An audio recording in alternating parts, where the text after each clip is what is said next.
doctrine of election is the doctrine, the teaching of the Bible, that God chooses before the foundation of the world. I get that little phrase from Ephesians 1:4.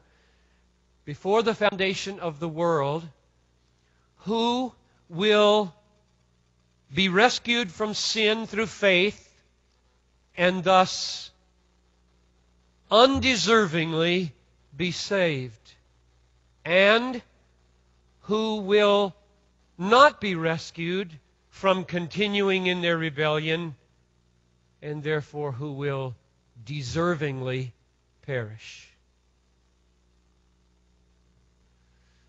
All those words are chosen very carefully. And I should stop and preach a whole sermon on it, because I know some of that went right over your head. But I will say it again, just in case. It's the doctrine that before the foundation of the world, God chooses who will come to faith and thus be rescued out of sin, and thus undeservingly be saved, and who will not be rescued out of their ongoing rebellion against God, and thus will deservingly perish. I don't want to play any games here. I believe God is absolutely sovereign. That is, the ultimate explanation for everything that happens in the world is the wise, just, gracious will of God.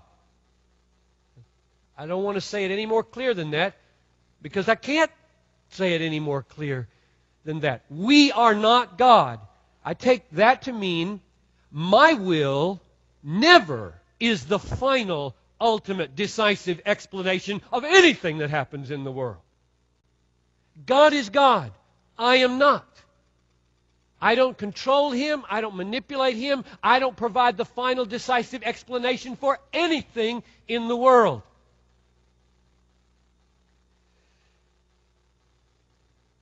Here at Bethlehem, the leaders have thought long and hard about this, and I'll try to say it in a way that all of them would get their hands around it and say, amen. We hold fast here at Bethlehem. I'm talking about the leaders. You can be very much in process on all these things as a member, and that's really good, and we're happy about that. But eldership are not to be in process on these things. That's how you get to be an elder. You get over the process and you settle on some truths together, and you live them, and you love people with them. The elders hold fast to a paradox. Not a contradiction, we believe, but a paradox.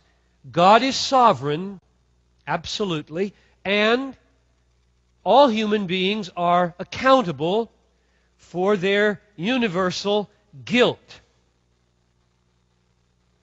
and therefore only are punished deservingly if they are punished at all.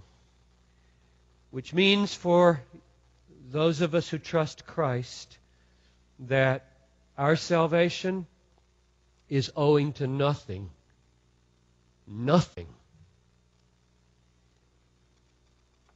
in us as far as our election is concerned.